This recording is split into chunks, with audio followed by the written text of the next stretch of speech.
insect part. I don't know if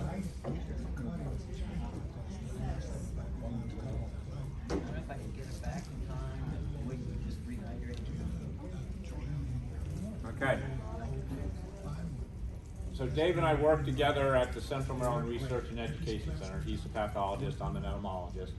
And how many of you are receiving our integrated IPM alerts that go out? Anybody receiving that? Yeah, we get Massachusetts. Oh, Massachusetts has one, okay. We have a thing called the IPM alert that we send out every Friday. It goes from March until the end of October. List all the insect diseases and cultural problems. If anybody wants to receive it, you can just send me an email and we'll send it to you. We originally had 120 people on there. We now have 4,800 people on it. We have 14 states that are receiving it, okay? So if you wanted, we have Dave writes in that. We have our other pathologist, Karen Rain, will write in it. A horticulturist, Andrew Risley, writes in there. It's very good information. It'll keep you up to date what's happening on insect diseases that are happening out in nurseries and the landscape.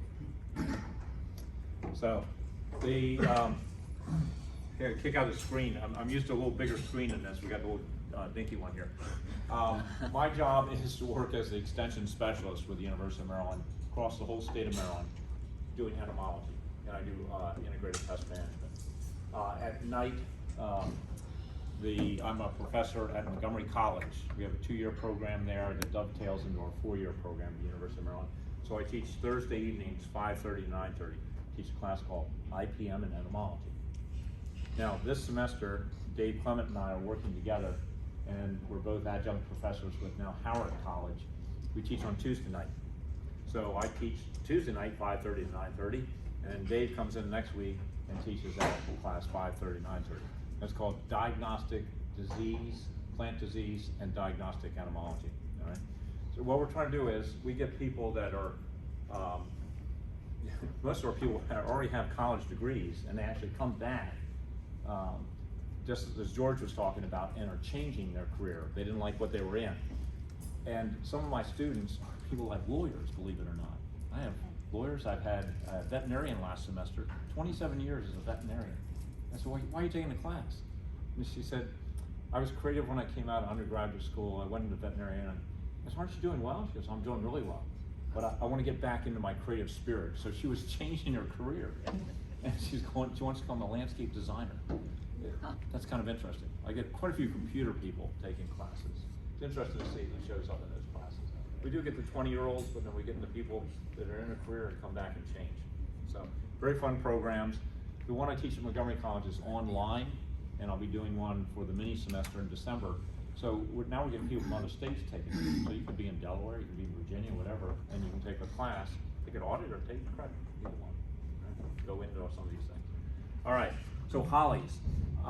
Bill Cool, is he here today? No. Okay. I had to credit Bill Cool with really getting me into the holly groove here. Years ago, he had a few problems over there at McLean Nursery, and I went over to look at them, and he got me into different cultivars of holly. All right. Now, besides working for the University of Maryland as an extension specialist and being a professor, I own a farm. I bought a farm up in Westminster, and some of you have been out there because some of you mentioned it came out. Yeah. And I bought one original farm, and I was trying to figure out what I was doing. I put some nursery stock out, and we planted fruit trees. And Bill Cool introduced me to cultivars of American holly, all right? And I started growing those. We grew Miss Helen, which was McLean's daughter's name, all right? Cedar Hill, which is named after the road that McLean Nursery's on, and we had Jersey Night. That was my beginning. Then he started showing me other hollies along the line, and we started growing the Canania holly hybrids. And we have several different varieties out there. So we set ourselves up as a commercial nursery, besides being a orchard. All right. Since then, we've done well, profited. We were able to buy a farm next to us, and we ended up buying a farm in front of us, and now we just bought the farm behind us. So we've gotten bigger. Quick before you buy the farm. What's that? Quick before you buy the farm. Yeah, you know actually where that term came from? It had to do with the Romans. If you lasted 13 years in their service and you survived, then you got a farm. It was you bought the farm. It wasn't you died, it was actually you got a farm. So kind of like the Roman thing there going on. All right. All right, now Dave showed you the deciduous hollies, Ilex verticillata. And part of my job of working in the horticulture industry is working with the commercial cut flower growers. And Dave said a few grow it, actually most of them grow Ilex verticillata. This is extremely popular. We have about 130 cut flower growers in the state of Maryland now doing specialty cut flower. And Ilex verticillata is a big deal to them. You know, the funny thing is, they don't like the foliage. They want it for the berries. And we had questions about how do they make the foliage fall off early? And someone did some research on that and found out you cut the stem and you heat it up and it makes the foliage drop off, all right? So they can go in September, October and begin to drop that foliage off. So Bill got me growing different varieties of this, and we've got male cultivars out there to really get it going. A lot of the commercial cut flower growers like this, they start harvesting this next month in November, and they sell it right up into just about Valentine's Day, a little bit beyond that. All right. So fun plant, but does it get any problems? What can go wrong here? That plant for years I thought, well, this is pretty much pest free. It's a native plant, grows under the shade, got a lot of good things to it. Doesn't have any problems. What Dave brought out about the berries, having the different leaf spot diseases and move on to the berry, that was one of the first things we got comments back from the commercial cut flower growers. Foxborough Nursery, David Thompson, who started that nursery, wanted his sons to get into the business, into the nursery business. So he came to a talk. I had him do a talk about woody plants that cut flower growers could sell into a market, herbaceous things. At that talk, there was a gentleman there from Maryland who had developed Maryland Beauty. Okay, I can't remember his name. Do you know the guy's name? I don't remember. He was down in PG County, but yeah, he showed Ilex verticillata at that talk, and he said people should be growing this as a cut woody. Dave Thompson was at that talk, and he was one of the few people who noted that down. And he went back to his nursery and he started planting Maryland Beauty, and he planted a male pollinator. As his sons grew up, he wanted them to become entrepreneurs. So he got them to cut the stems, and then they made contact with the wholesale places for cut flowers. And they found a wax box for them, and they set it up as a business, and they called it Berry Brothers, all right? Both his sons grew up. They went to University of Maryland, both of them graduated there, and you just saw a picture of Brad in your presentation. So they learned on Ilex verticillata. They're still growing it. And they actually dig the plants up and sell them, and they still do the cut stems, I believe. Hey Dave, did you find an easy way to do this on advancing, or you just hit the arrow. you were hitting the arrow, okay. All right, I have to put glasses on to see that. All right, so I said, what problems can occur on this? Well, this is interesting. This one just showed up this year, and we got a sample that came in from a nursery down the Eastern Shore that had Ilex verticillata, and they said, we got this mite on there, and it's got red spots on it. And I said, well, you know, Petronicum mites, like two-spotted spider mite, overwinters in a red form. So that's probably it. Well, he sent me up some pictures, and I looked at it, and I said, that doesn't look quite right. Usually it's brick red on the two-spotted spider mite when it overwinters, and it's still a little bit early, because this is I was getting it in September. It had this little red spots on it. It turns out it was this thing, called a flat mite. Okay, great name, huh? Flat mite. All right. When you look at a hand lens, it just looks like a normal mite having the red spots. But when you do electron scan shot, you can see it's pretty much flattened out, hence the name flat mite. All right. And it was kind of interesting because I hadn't run into that before in Maryland. I put it out in the IPM alert, that thing that I just mentioned to you, it comes out on Fridays. One of our IPM scouts picked up the picture, and she said, oh, I'm dealing with the Botanic Garden down in Washington, D.C. She's doing IPM scouting for them. They want to do biological control. So I taught her in my classes, for two-spotted spider mite, you use Phytosolus persimilis, a little predaceous mite, and Amblyseius californicus. They work well.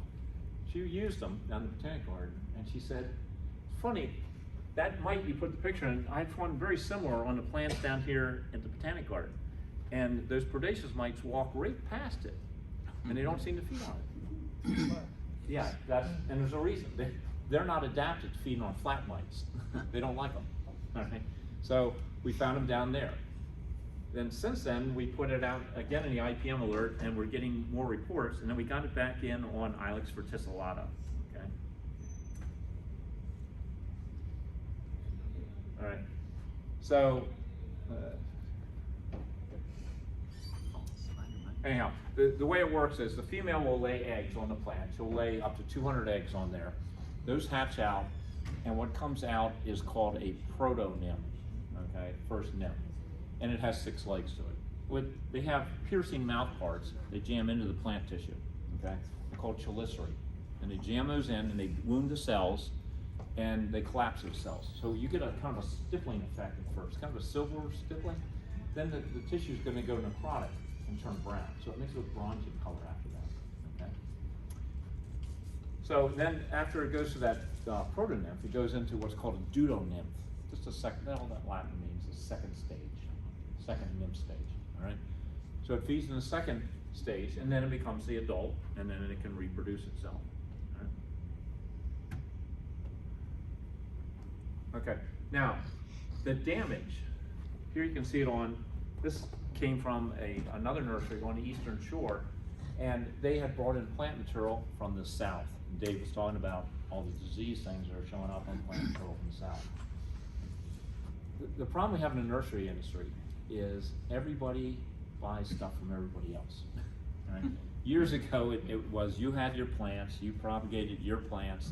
If you had a problem, it was just there. And I saw it with the greenhouse industry. When I moved in my job, I talked to older greenhouse growers, and they said, we never saw all these problems. And I said, yeah, what changed in the greenhouse business is everything went to Central America and South America. They're now in Africa. They're producing things where it's cheap. And then they start a plug, and they ship it up to you, and you grow it on. Their problems become your problems, okay? So if you bring in plant material from other places, you want to look on the foliage, and if you see a mite, and it looks like a 2-spotted spider mite, except you'll have little red dots on the back of it. That is the flat mite, okay? If you don't bring in stuff from other places, especially the south, you probably won't experience this one. That's the good news, all right? So it's when you're shipping in. As far as control goes, we have several good options. With mites, you can kill them with a horticultural oil. If you use during the summer, you can do a half rate, 0.5% to 1% rate, and that works fine.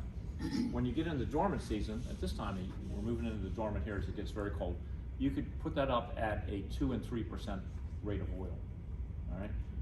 Oil basically coats the mite and suffocates it, okay? Clogs up its little, the breathing tubes are called sphericals that are on the body, all right? It'll clog those up. That's very effective. That's the safest thing. But you need a fine mist spray when you're doing it, okay? You can't use a little pump sprayer, you know, a little 3-gallon thing. It's gonna have to be a fine mist to coat them. Now the other choice is to use what are called mite growth regulators, okay? There's a material called tetrasan and hexagon, all right? These things are not gonna kill the adult stage, but if you hit the proto-nymph or the deutonymph, the young stage, it prevents them from forming their exoskeleton so they can't go to the next life stage. Very soft on beneficials, not gonna cause any problems for you as far as the applicator. Tend to be a little more expensive than oil. Oil is gonna be your cheapest material to use, all right? A container of tetrasan or hexagon, it's gonna run about somewhere between $130 to $160 on the cost for a small container. But you can use it on other mites beside the flat mites if you have a problem with that. Okay, now the other one, when Dave was talking about the blue hollies, we see this showing up more and more frequently, and that's Indian wax scale, all right, Ceroplastes. And there's over 50 hosts on Indian wax scale. Now here's where climate change has come in. This thing was really a southern species of scale.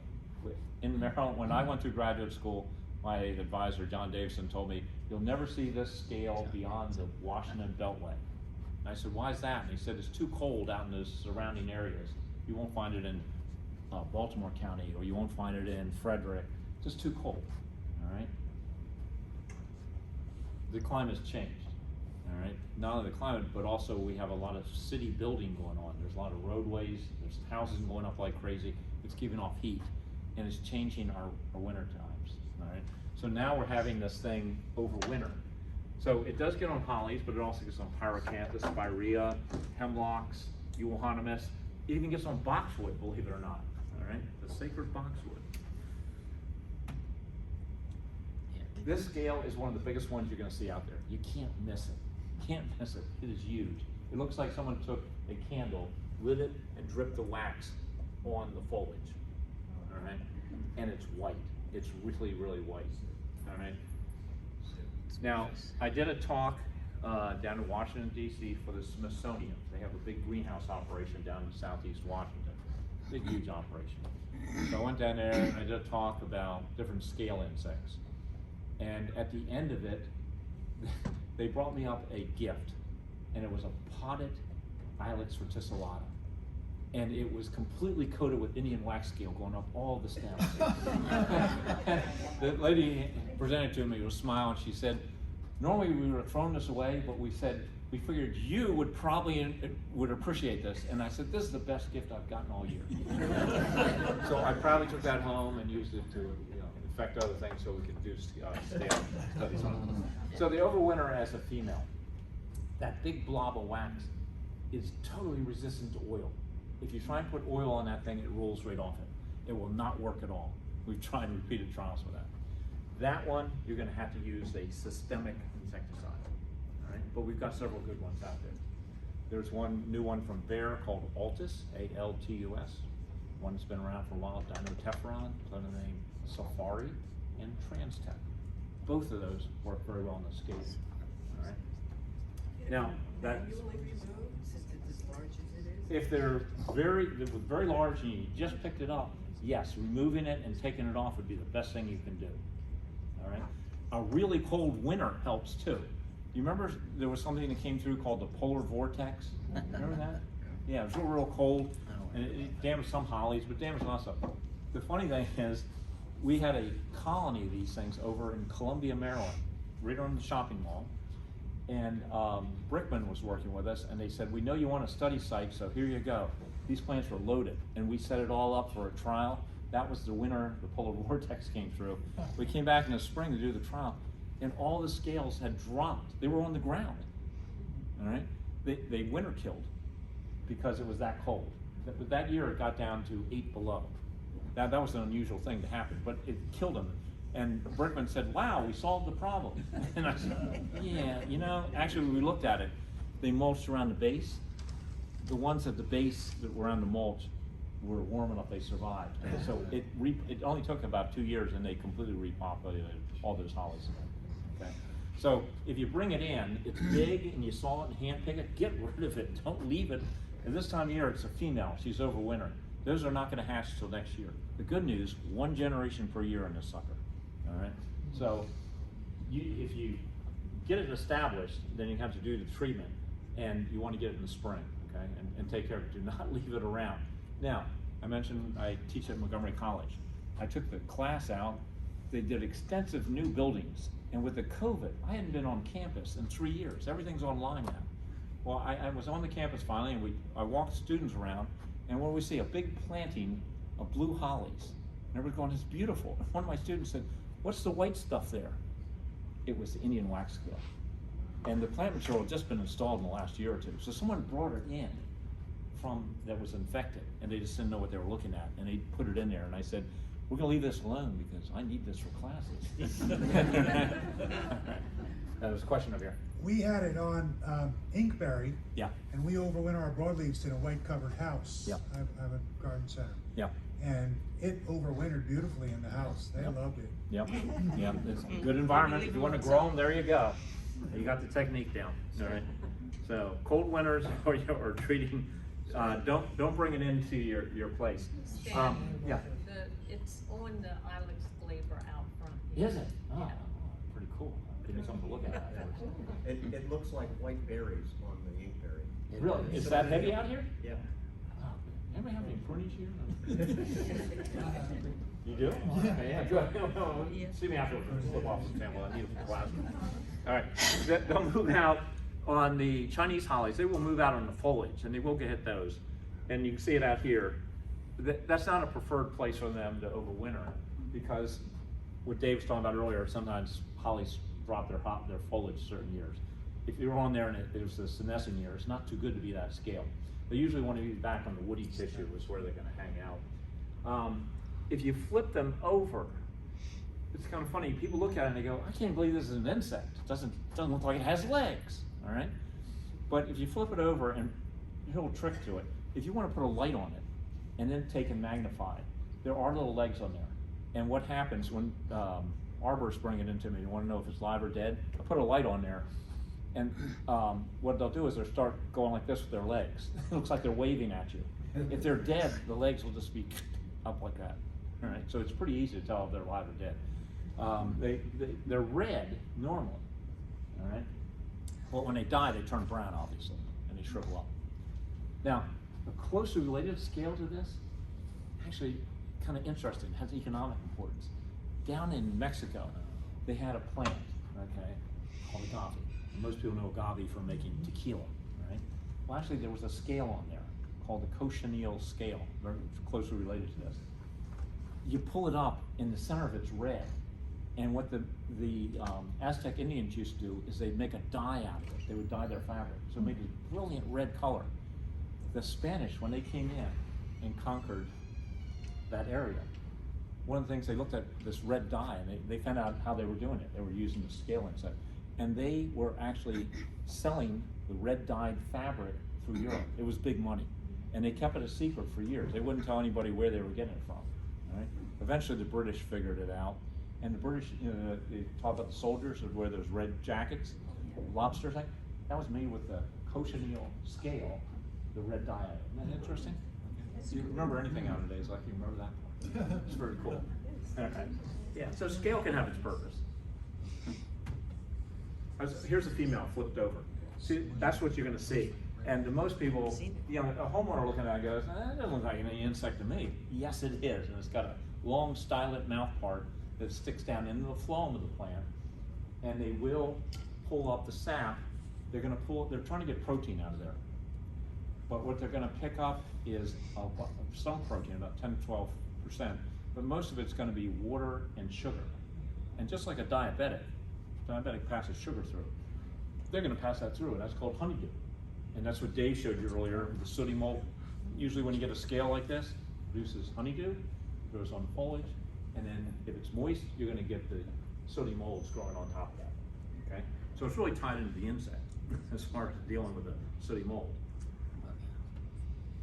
Now, I said they have one generation per year. Here in Maryland, it goes by degree days. That if you get the IPM report, we'll put degree days on there and saying for different parts of the state, what's that? And we'll tell you, this thing is active at 780 degree days, all right? Why do we do that? Well, that's because some springs it's very cool, in other springs it's very early. So if we try to tell you a date, that's not very accurate. If we tell you degree days, that's accurate, all right? But when they produce their eggs, the female, this is the female here, you'll see the older cover kind of goes from that beautiful white color, it gets kind of dirty look, she kind of lets things go, you know? She's finished with life, so it browns up a little bit. The crawlers that come out of here are usually like this, a little brown thing, naked at first. They have macro and micropores all over their back, and they excrete wax out of that. And that forms over. Look at the early stages though, when they move around, it looks like a cameo, doesn't it? Like the little jewelry, and that's called the cameo stage. That you could hit with oil if you wanted, or you could hit with most contact insecticide. That stage was it. That's the only time you could do that contact stuff. After that wax forms in there, all that stuff rolls right off. Now the systemic I mentioned, that's inside the tissue, so when they pierce it, they're going to feed and then uptake the chemical. So the dinotephron would work, yeah, Altus would work. cameo stage is temperature driven? As far as when they Well, emerge? when they go to crawler is, they have to have so many degree days accumulated before they produce the crawler stage, yeah. Right. Yeah, and that's what we put out now, Right. so people can time their application. Huge. Okay, and there it is on Pyracantha. It was funny, one of the landscape companies knew years ago, we were trying to test out when the neonicotinoids just came out, like dinotefron. We needed to test it. And I was hoping to get the holly infestation, and I didn't have it. But they gave me a Pyracantha infested site. And so we went in there, it was in a landscape. And you ever work with Pyracantha? Don't. It's got thorns all over there. We had to put long leather gloves on there to do our sampling, to reach down in there. It was ridiculous, and it was hot out, and we had these leather gloves on, so anyhow. But they'll hit things other than hollies. Yeah, I kind of agree. Okay. So, the female scales, what's over in right now, they're big, they're white, watch for them, okay? This is the bottom line out of that. And don't let it go. Now, there are other, if you do any traveling, a lot of people during the wintertime go down to Florida. That's the most popular place. Everybody from Canada, I think, goes to Florida in the wintertime. All right. But go down to Disney World, all right? I went down there years ago, and I was taking my kids through, and my wife and kids are walking through, and I stopped, and I was like, oh. There were all sorts of, this genus of scales called Ceroplastes. This thing was everywhere down there outside of Disney World. It was on herbaceous stuff. It was on woody plants. It was on all sorts of things. I was just having a great time.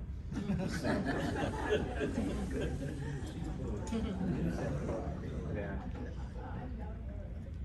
All right. Well, one other thing, just so you know, if you're growing Japanese maple, it gets on there too. All right. Mark Schlossberg sent me a great picture, and someone had born an ilex in. It was started on there, and it moved over, and it was coating the stems of the Japanese. It was a weeping Japanese maple. One of those cut leaf ones, dissect them, and it was just coated with a scale. So it will hit other things too.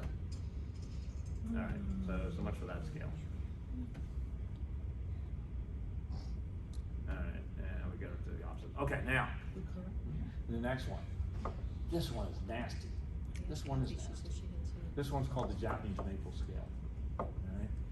All right. It came in from the Orient several years ago, and it showed up in Maryland. It's kind of interesting. Remember we said we have IPM scouts? So my classes I teach, we'll teach integrated pest management. We get people to become professional IPM scouts. They go out and scout nurseries and that sort of thing. So the scout, professional scout, was scouting a nursery, and she picked up Japanese maple scale. And she sent it in to me to get it ID'd. And I said, yeah, that's Japanese maple scale, sure. She told the nursery owner, what did the nursery owner do? It was 2002, okay? Was the economy good in 2002? It was, yeah. Actually, we had a downturn in around 2000. Everybody was worried about the computer switchover. But everything really came back. It was ripping. 2007 and 8 is when it went down, okay? So 2002, she identified it. He ignored it, all right? Show up 2007, the economy started going down. Things started slowing up in the nursery industry. The nurseryman called me and he said, a couple years ago you identified a scale that was found at our place. I said, yeah, the Japanese maple scale. And he said, I just shipped to Indiana. There was 2 trailer truckloads loaded with trees. And he said, the Department of Agriculture, they're just condemned my trees. They said they're gonna burn them. And he goes, what gives? And I said, well, it's a quarantine pest. They don't have it out in the Midwest. And you just shipped it out there to them. Okay? What did he do? He fired the IPM scout. I couldn't believe it. I couldn't believe it. And then the word went out that he had Japanese maple scale. Well, he was shipping to all different places on the East Coast and the Midwest. And he said, we suddenly became the royal we, have to control this. All right? I said, we got a problem here. Number one, and we identified it for you, it's a new pest that was introduced in this area. No one's done any studies on it on life cycle. They said, what? And I said, we don't know how many generations it has per year. I don't know when it goes to crawler. So we had to do studies on this thing. It took us 2 years of studies to figure out the scale, to understand it. When it goes to a susceptible stage called a crawler stage, how many generations it had per year, and what was feeding on. We started listing plant material in his nursery. He had over 200 acres of nursery stock, all right? We started with a list of about 6 to 7 plants. It grew to over 60 different species of plants to feed on. Guess what he was growing? He's known for. I won't tell you which nursery it is, but he specialized in hollies. All right.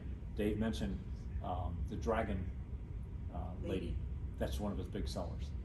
He grew American hollies, and you guys, when Dave said about you guys shear them, and most of you are saying no, that's good. I'm glad to hear. So you know, nurserymen shear them 2 to 3 times a year. They want them to be either a round shape or like a Christmas tree shape or a square. All right. And when we started the study, as we were looking at this, we had to look at materials that would work for this, for controlling it. So I had to investigate new materials. One of the problems I ran into is he had an air blast sprayer, and he was spraying deciduous trees, and we can get pretty good contact there. His hollies, he sucked at it. He did not get penetration in there. We could kill the scale in the outer perimeter of the plant, but in the inside, you could pull the branches back and you find a scale all in there, all right? And what we found is all the predators and parasites were feeding out here on the outer side, and also where you hit the insecticide, where the scale was flourishing was inside. And I said, why do you do this to a holly? And I said, wait, show me what's, if you're putting a scale of 1 to 10, what's a number 10 holly, a good one? So he went over there and he put his fist into the holly like this. And I go, what are you doing? He goes, if I can't see my fist, that's a good holly. I said, you gotta be kidding me. And I said, hollies don't grow like this. And he goes, landscape architects have all drawn plans showing triangles, squares, and circles. That's what they're providing. And I said, you're creating your own hell here, because we have a scale we have to control, and you're not getting penetration, all right? He didn't want to change how he's growing those trees. So he went and bought a Jatco sprayer that put out at 200 miles per hour. It was a big it was as tall as the ceiling.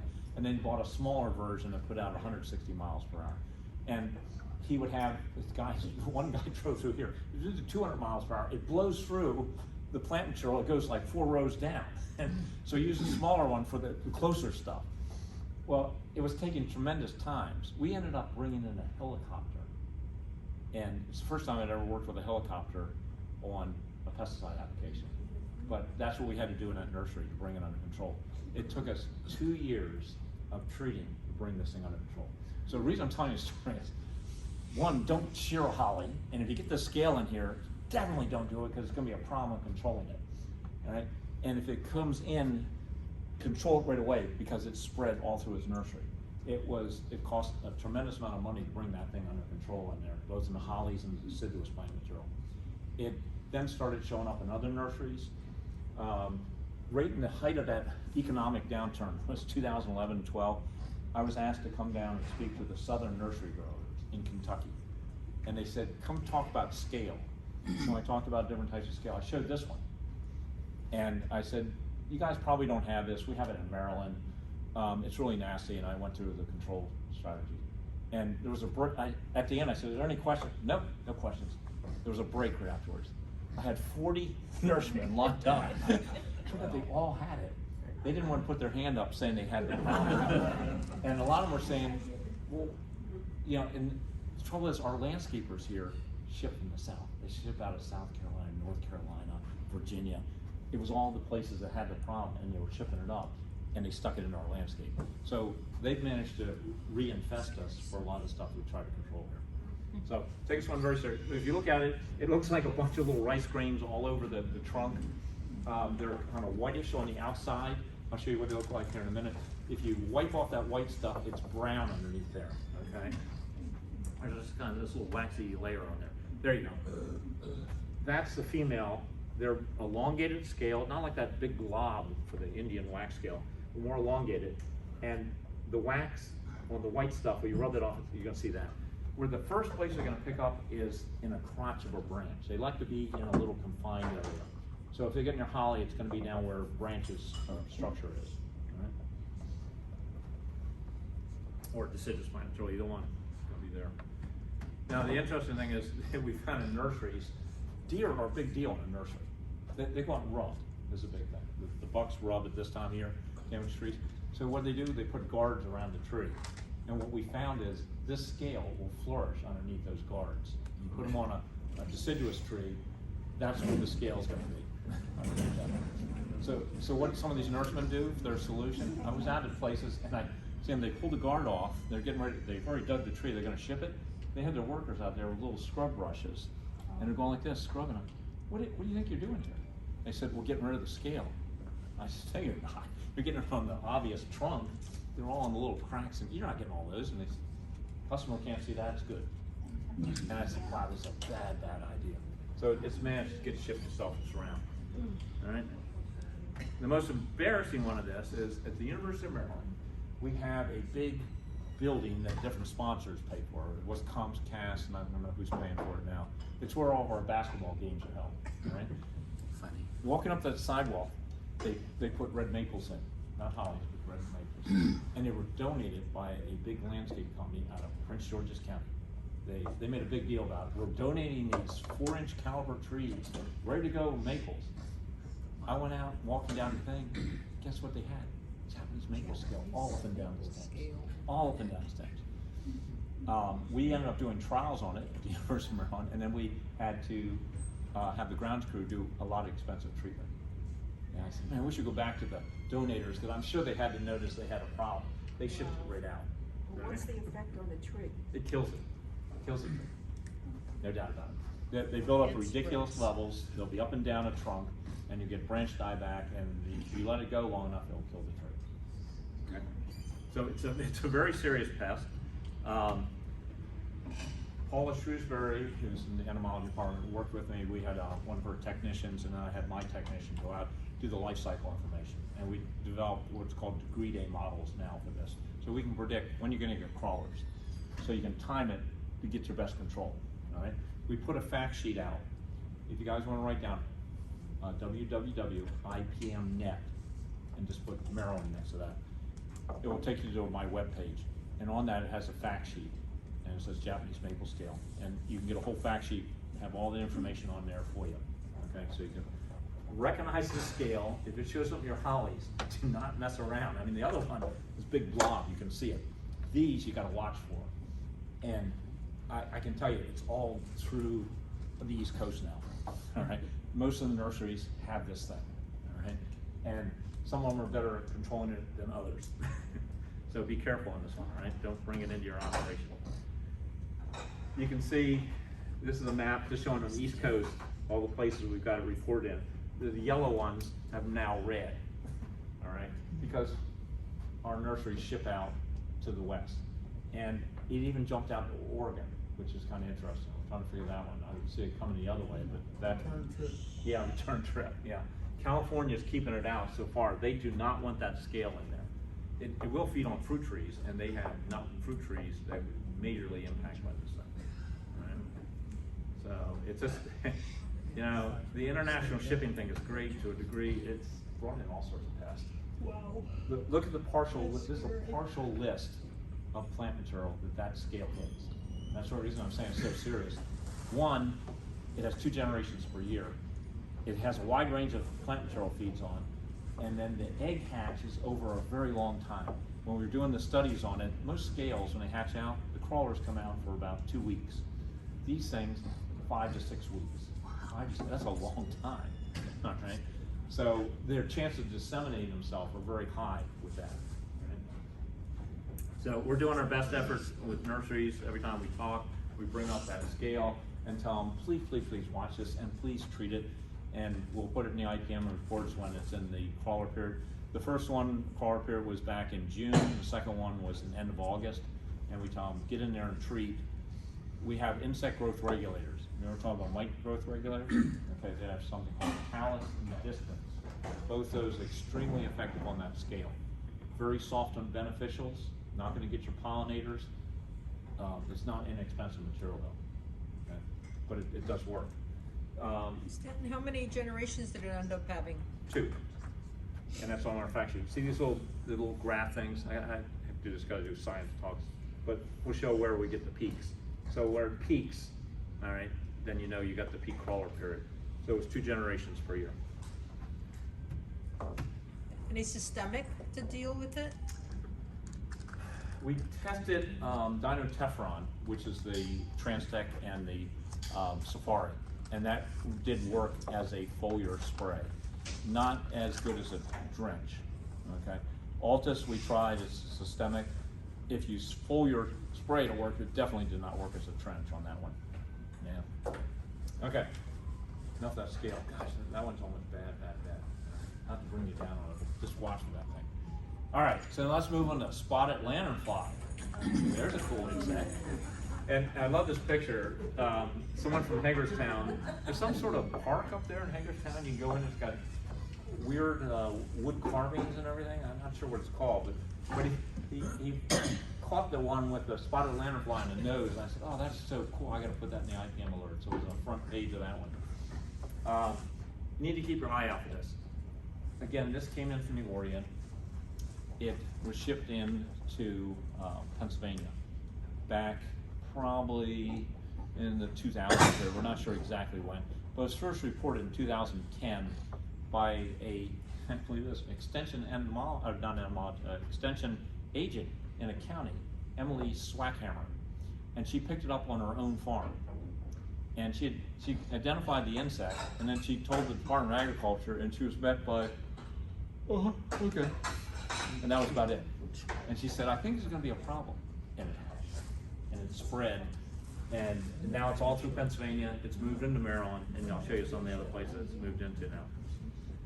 So here's a map. So pretty much the east and southern part of Pennsylvania is pretty well infested with that pest. It's moved up into New York State. They picked it up in Long Island. We have it down in Maryland. We have it in Virginia. And they just picked it up in Texas about a week ago. Okay. California has picked it up in airports. They haven't just mailed the adults. They haven't picked up any infestations. So it's spreading quickly, and part of it was the timing of the COVID, believe it or not. Okay, when everything locked down for about a 2-year period, all those people were staying home doing electronic, telecommuting. So what did they do? They started landscaping their yards. The nursery industry in the beginning of that went into a depression period. People were going, oh, they're not doing anything. That only lasts about a month or two. Then when people started staying home, they started showing up at garden centers. I'd go to garden centers during the day. It's my job to stop by. It'd be 1:32 in the afternoon. I'd see a line of people supposedly working from their home, right? And they're in buying plant material. They're working real hard. Maybe they were doing their cell phone. I don't know. Oh yeah, I'm sending a text right now. Well, plant material just flew out of the nursery industry, and everybody in the nursery industry has been flourishing during COVID. But what that did was a lot of plant material was shipped in, and a lot of stuff comes from Pennsylvania, believe it or not. Not only the South, it comes out of Pennsylvania. A lot of container stuff. And a lot of our landscapers actually live in Pennsylvania because it's cheaper, and they commute across.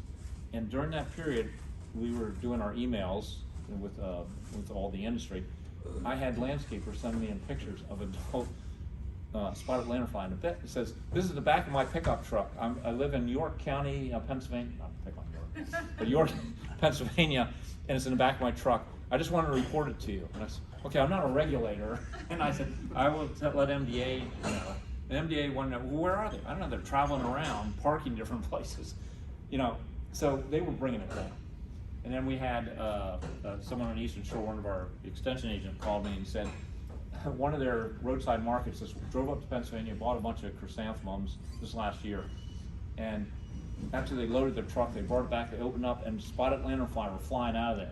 They closed it back up. They wanted to know what they could spray their truck with. I said, there's nothing you can legally spray in a truck. I said, take that back up to Pennsylvania and take it out of there. Nope. I'm sure they sprayed the truck with something. And not that it damages mums, it just introduced the pest problem. So the quarantine thing only works to a very small degree. All right, so right now we have adults out. They're active. They're going to be active until we get a hard frost. Not a light frost like we just had. It's got to be a hard frost, so probably around Thanksgiving. They're going to keep laying egg masses. The egg mass, when they lay it, it looks like a funky gypsy moth egg mass, which is now called spongy moth. Elongated thing, maybe about 1.5 inches long. The first laid is white, then it turns brown, and I'll show you the picture here. It kind of blends into things. And they're going to overwinter as an egg mass. all right?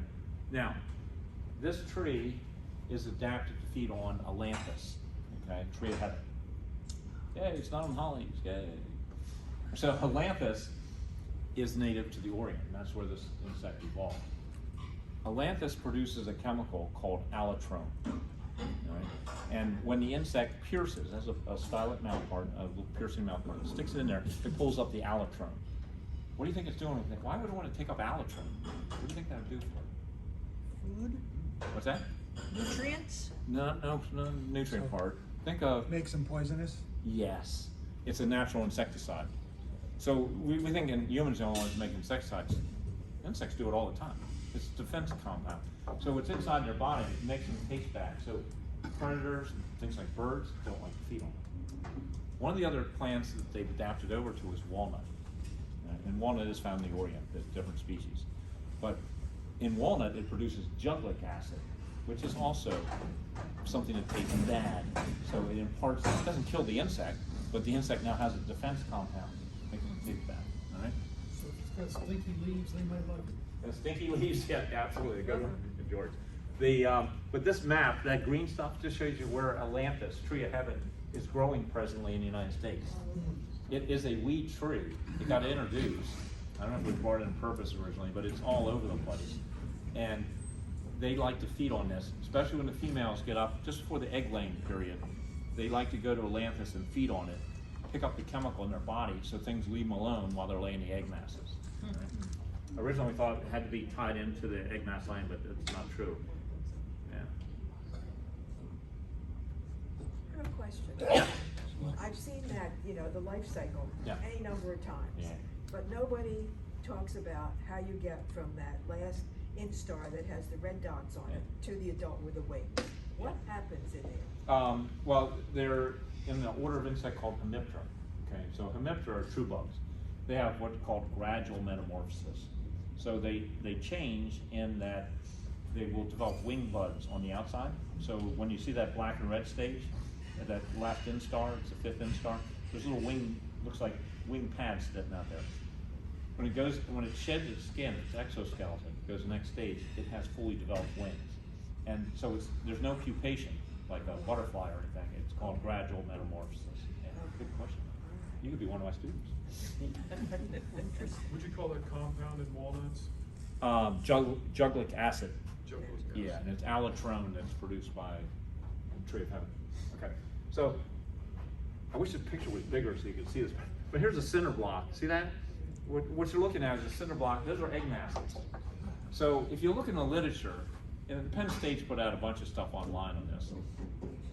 This last year, Paula Shrewsbury and I took turns each week. We put something, what's happening with spotted lanternfly in the state of Maryland, and here's the latest research. And so we have every week. If you go to that IPM Net website, you can go into the old things we put out on this last year, and you can download them. Just put in spotted lanternfly and it'll come up with all those articles. It'll show the different life stages. So we're trying to tell people different things. Here's what they're doing. Their first instar, their second instar, their third, whatever. All right. Now, when they first hatch out and they're little dinks, they're black color, they are like an insect that's gone to a Starbucks and gotten their cappuccino. All right. They are hyper. They are one hyper insect. If you go to touch them, they leap. So just be ready. They're gonna jump up and go someplace. All right. First I thought they flew. Yeah, it almost looks like it floated. If you go on YouTube now, they've got all these people, everybody's getting into the game. They're like, I got a new way of controlling it. I just showed my class the other day.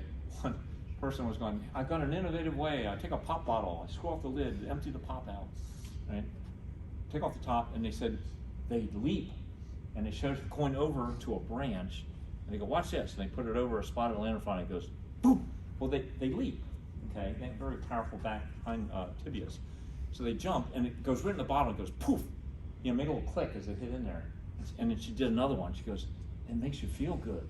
And you're taking them out. And she goes, and when you have a number of them, you screw the lid on and you put it in your freezer. And I'm watching this, and I asked students, so do you see any problem with this? And they said, well, it'd be pretty time consuming. I said, yeah, think about it. The other thing is, they don't mention, spotted lanternfly, when they're on a stem, you walk up to them, they pick up your shadow, they're gonna walk on the other side of that stem. Mm-hmm. And if you put a pop bottle near them, you might get one, you got to jump in the bottle. The rest of them are all gonna leap off the plant, they take off. So that's not very practical, all right?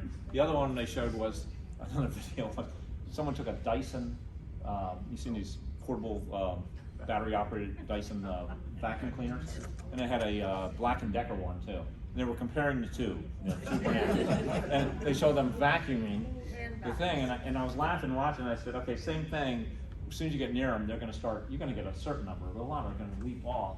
And again, who has that much time, other than George? Now, One George job is busy sucks. all the time, yeah. What's the photo on the right showing? On the trunks. Oh, that's just the egg masses on the tree. Okay. Yeah, when they're on there. And the other thing is, what I'm seeing out in Pennsylvania, the early stages, they put out all this stuff like, destroy the egg masses. Yeah, okay, when you only got a few, that might work. You start getting masses up and down trunks of trees. I mean, I've been up in Pennsylvania and also in Maryland doing trials, and you get them all up and down trunks. There's no way you're gonna sit there and scrape all those egg masses off there. Okay, now, horticultural oil. Remember I mentioned that for scale? I'll work on these guys, on the egg masses. You can use, I'd use a 3 or 4% horticultural oil. If you coat them down, Greg Kreshnick up at Penn State Experiment Station, the fruit experiment station in Biglersville, did work last year. He said you can kill 80 to 85% of the eggs with an oil by coating the egg mass down. So that I can see, yes, feasible. Trying to scrape them off? Probably not. Okay, yeah, question. Are you gonna talk about, have they gone back to China or wherever they are and see, are they? Gotta go get predators and Are parasites. they out of control there, or are they Yeah. somewhat Well, balanced? what happens, and I've told my class, I said, so when you get a problem, everybody panics, and then the next thing is, let's get a solution, and it's usually an insecticide. That's immediate control, all right? Then after that, that's not long-term. You can't keep doing the insecticide. The long-term is biological control. You have to bring in the predators and parasites. So yes, USDA has sent people over to China to collect parasitoids. Now, bringing over the pest is easy, just ship it in. Bringing in a parasitoid, it takes 7 years. 7 years have to be evaluated. It goes to Delaware, it's the closest one. There's a USDA facility there. They have to evaluate it and show whatever they're bringing in is not going to be a problem on our native species of something. Yeah. And they have all these qualifiers before they'll release it. So it takes years before that happens. But there's some good news coming here. I'll show you. Don't get too upset about it. So what is the species that's occupying? The tree it's on? Yeah. I can't tell from that bark what it is. I mean, they'll go on just about anything.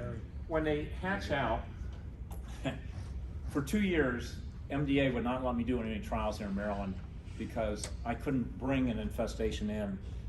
They said, go to Pennsylvania. So I was working with Brian Kunkel from the University of Delaware, he's another entomologist. We would drive 2.5 hours to Pennsylvania to a nursery to do our trials. Well, we were up there, we found when they hatch, remember I said they're hyper, they run all around? Well, what they do is they go up trees, all right? And for some reason they like silver maple and red maple, two favorite things to go up. And they go to the tip growth, and they're out there feeding on it. And so Brian and I said, well, let's record the damage. Guess what, we never saw any damage. They feed, but there's no damage. And then people in Pennsylvania were reporting, oh, they're on people's vegetable crops and they're on herbaceous stuff too. Yes, they are, and they will feed. Is there any damage? No, none. All right. Interesting. So yeah, it is interesting. It's kind of like the brown marmorated stink bug damage some things and not others. Now we'll get further with the grape growers. It's a big deal because when they feed on a grape, or hey, what's another big industry? Beer, microbreweries. They grow hops. They'll kill a hops plant. They'll kill hops and they'll kill grapes. They're on And my fig trees. they're on your figs, They're on but my they won't fig kill trees. it. The branches are turning brown and the bark's peeling off. Really? On Yep. fig? Yep. I took lots of Oh, pictures that's this not good. summer. I raise No. figs. I don't want that. Okay, No. that's not good. Yeah, they're bad on fish. Okay. Figs. Ah, interesting. Okay. All right. Figs, grapes, pussy willows. Okay. So this is Brian Kunkel. He's the entomologist over at University of Delaware at the Extension entomologist, and we do a lot of cooperative studies together. So we got a nursery over here in Harford County that said, well, I've got them in here. Yeah, you can do your trials. And he had an area of ailanthus trees. All right. So we went in the winter and looked at this field. It was just a field. We go, where's the trees? And he goes, oh, I mow them down to the ground. He bush hogs them. And we said, well, what are you supposed to do with that? And he goes, well, there's stumps right here. They'll come up. That's how much growth. These things grow this high. So we had some this high in one season. That is one incredible tree. It comes back like a gangbuster, right? But it was loaded with the spotted lanternfly there. So this is the third year he's had that in there. He was showing me they migrated out of that area. They were over. He was on his vegetable garden, on his tomatoes or peppers. And I said, yeah, don't worry about it. And he's growing orange trees. I grow orange trees, and they were feeding on the orange trees. All right. But I never saw any damage on there again. It was more of an annoyance thing. All right. So we're doing studies right now. The first year we're evaluating new materials, new systemic materials for possibly controlling this. These are the young plants were cut to the ground. They're coming back up. If you look at those stems, they're just coated with the spotted lanternfly. Okay. Sheena is O'Donnell right over here is one of my technicians, and she was involved in this trials, so she got to experience these insects. As I say, when you go to do counts on them, if you make any shadow, they run around the other side. So it makes it very challenging for doing our studies on that. But we're working with the companies trying to figure out what's the safest material we can use in there to deal with this pest, because it is spreading, and when it gets out, it isn't too bad down here in Baltimore yet. It's just starting to build. It has this, it's like a bell curve. It's going to go like this. In about 2 or 3 years, you're going to see this giant population thing here. All right. And all right. So when they first hatch out, they're black, and then later they get this black and white, and then they get black and red, and then you get the wing pads developing on the outside, and then out comes the adult stage, and there's the wings spread out there. Now in the adult stage, it's actually kind of a pretty insect. If someone wanted to make it into necklaces or earrings, you can probably sell them. Figure some way to do that. Even in that stage, in the red stage, you could probably, do something with it. Get creative. Now, here's the wild thing, all right? They tap into the phloem of the plant, just like a scale, like a soft scale does. So what did I say about soft scale? They're after protein, right? But they're gonna get a lot of water and sugar. They gotta pass the water and sugar. They pass it out, and we call that honeydew. It's basically poop out of the spotted lanternfly. And scale will make a certain amount of honeydew, and aphids will do a certain amount of honeydew. These things are the king of honeydew brews, okay? And that's going to be the big deal. All right, no, just watch closely as they hit this. All right. And it helped if it was bigger, but see that? It looks like silvery stuff coming down right there. That's honeydew. It looks like rain coming down. When they're on a tree, you want to wear a hat because your hair's going to be all sticky otherwise, right? I'm telling an arborist, you want to make money? one, you're going to get money from spraying thing, but go get a power sprayer and put soap in there, because there's going to be honeydew on furniture. It's going to be on the sides of buildings. It's going to be on everything. There'll be people willing to spray that off and get rid of the honeydew. All right. I'm just waiting. You get in some of these rich counties like Montgomery County and Howard. A lot of people have Teslas and they got Porsche and everything else. And if you get honeydew dripping on the car, in those counties they've gone in and sued county government trying to get them for the honeydew off scale insects, messing up their paint on their expensive car. Mercedes owners claim that it pits the paint. I don't know why it would do their car and not anybody else's, but anyhow, that's going to be the big deal, and that's what everybody's going to complain about. The damage on most plants is not really significant. And hollies, if it feeds on there, it probably will, but it's not going to do any damage. If it does, let me know. I'd like to record that damage. Grapes, hops, yeah, a big deal. On the other ones, I'd probably just let it go. But are homeowners going to pay arborists to spray? Oh yeah, sure. Arborists are going to be out there doing pyrethroids left and right. They'll do permethrin and bifenthrin. It's cheap. It's easy. Beekeepers like it. What's that? The beekeepers like it, because the bees feed on the honeydew. Well, that's an interesting thing you're bringing up about the beekeepers. So let's think that out. Okay, so when they're going to produce the most copious amount of honeydew is when they reach that adult stage. Well, that's about August, September. Right? A lot of flowers have faded out, and there's not as many pollen sources. If you raise honeybees, they go to wherever the pollen source. And what they found in Pennsylvania now is, as you get late in the season, they're going to that honeydew. And at first they were going, wahoo. Then beekeepers started reporting the honey didn't taste right. It was calling it smoky honey. So I brought down an apiculture researcher from Penn State who did the work and had it present at something called the Biological Control Conference. We hold it in December. And interesting, when she came down, she handed me a box. And I said, what's this? She goes, during my talk, can you hand out a little glass jars with lids to everybody in the audience? I go, okay, what do I tell them? She goes, tell them, don't open it until I tell them during my talk. So she showed all the things. They talked about the honeydew. And honeybees will come down, and bumblebees and everything else. They get the honeydew. It's sweet. It's freebies. It's like people throwing money out. You're going to go get it. They're hauling it back to their nest. It's making the honey taste bad. And Some people like it though. yes, they do. We'll get to that. But so they were trying to figure out what is it that's making it, giving that flavor. They thought maybe it was the chemical, like dinotefron I mentioned earlier. Maybe it's picking up the chemical. They ran spectrophotometer tests, and it was in parts per billion. It wasn't a significant level. So next they thought, well, maybe because they feed on Atlantis, they're picking up allotrone, and it's the allotrone giving the honey that flavor. They found out that wasn't it either. And here's where Dave gets all excited. It turns out it's honeydew. You remember we said sooty mold grows on there? There's all different types of sooty mold. How many different species you have? Lots. But they grow on the honeydew. The bees are picking that up, and they think that's what's fouling the honey.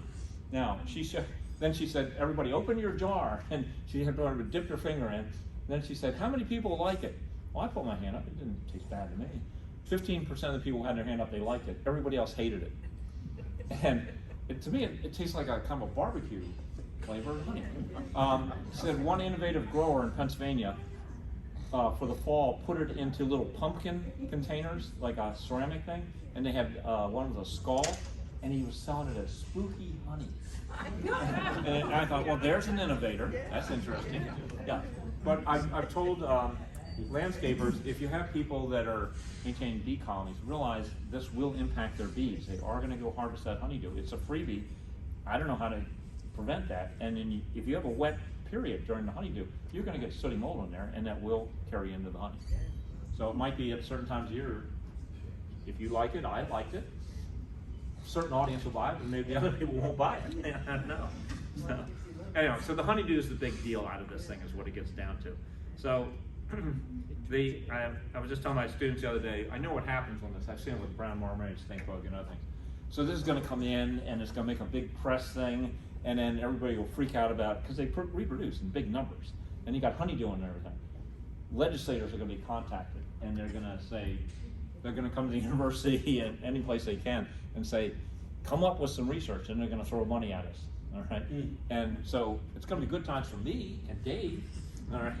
But not necessarily for everybody else. Now, what happens is there is some hope out there when some things come in. And one of the things we're looking at is, there's that sooty mold drawn in there, and this is showing the hope picture. We have something called entomopathogens, okay? So this kind of, again, goes into Dave's area a little bit, and to a degree. We have fungi that doesn't damage a plant, but it kills insects, and it occurs out in nature. And some of these fungi that you can find out there are things like Bouveria bassiana. I like that name, it sounds French, you know, Bouveria bassiana. All right? They have learned how to raise this in labs, and then they can sell you either a emulsifiable concentrate or a wettable powder form of this, and they're selling you a canidia. It's got a wetting agent, a sticking agent. So you mix it up, you spray it, and you hit an insect. And it's like putting seed on the soil. And it's going to germinate. It produces this little germ tube that grows down through the epicuticle, that's that waxy cuticle on the outside of an insect, and it goes into the endocuticle inside there, and then it goes into the hemolymph. What hemolymph is blood. It goes into the blood. And it produces, Dave's cool stuff, blastiospores. All right? Again, the pathologists love these cool terms like that. And then it can actually branch back up out of there and produce more of the spores on the outside, okay, if it's humid enough, all right? So, but basically, it kills an insect. It occurs in nature. They've learned how to make this in a lab now. So we've got a product. A couple companies out there have come up with materials. Botanigard, have you used that before? Botanigard? No? Yes, Who said yes? we have. Oh, good, good. Yeah, Botanigard is made by Botanigard. Botanigard is made by Bioworks, which is based out of New York. They have a Bavaria bassiana available. BASF is the biggest chemical company in the world. They're based out of Germany. They have one called Velsifer that we were just testing this last year. So then it's Certus, which is over here in Columbia, Maryland. They've got a Bavaria. So you can get this, okay? Is there a label for spotted lanternfly? I'll have to check the labels on them to see. We're doing tests with it, and I'll have to see if they're expanding their labels. Yeah. Is it specific or is it all insects then? Well, any insect that it hits, it's going to germinate on the outside and grow into it. Now, some of the beetles, they have a elytra, which are kind of a thickened shell. It's just going to roll right off them. It wouldn't adhere to them, so it wouldn't impact them. So things like ladybird beetles, nah, not the adult stage. It wouldn't get them. Is that what sort of like milky spore you used to put out the Japanese babies? Well, well, that's a bacteria. This is a fungi. Yeah, yeah, but somewhat similar is what you're thinking of, biological control. Yeah, yeah. Anyhow, all right. So that's just one of Bavaria bassiana. We're working with a company called Lulellum that has another one called Metarhizium. So we have two good fungi out there that look pretty good. The reason we're looking at them is I know what's going to happen is this thing gets going, people are going to freak out, and they're going to pay arborists and landscapers to spray. And pyrethroids are okay if they're just hit on narrow areas, but these people are going to be spraying all sorts of things all over the place. That will kill your beneficials. And when you kill your beneficials, things like the scale insects will flourish. They're going to go up. So whatever you're doing is going to have a negative effect on that. These things, much safer materials, much more effective. We're working with testing it and then getting the companies to expand their labels on it. The long range is what we're finding in Pennsylvania. Several predators and parasites adapt to them. At first they didn't recognize the food, they weren't feeding on, but we're finding spiders, prey manates, several different halictid wasps. We've got several different things. They're learning to adapt to feed on. That's going to be the long-term control on it. So you're going to get a lot of press out of this. It'll be a big deal for a while. This is a big problem on your holly, and the honeydew growing on your, with sooty mold growing on your holly is going to be the biggest thing. Damaging it? No, not really. Okay. All right. I think I don't know. Does the Botanigard like self-perpetuate in nature at all? No. No. What happens is it falls into background levels. It'll drop down. It's affected by UV light when it's out exposed, and then it will drop back down. So the insect dying and releasing the spores doesn't perpetuate it? Usually they don't go what are called epizootic. Epizootic is producing those little spores that come out of the body. That only happens when it's really moist. So if it's real moist condition, it might produce some of those that shoot out, but then they'll fall into background levels too. The disease, both Metarhizium and Bavaria, exist out in nature. There's some low numbers. You're just putting a concentrated form here for a temporary solution, but it's not long lasting. So it's not like putting out an old chlorinated hydrocarbon that lasts months and months. Yeah. Okay. Other questions? You just want to eat lunch? I don't blame you. All right. All right. Thanks for listening. Enjoy your lunch.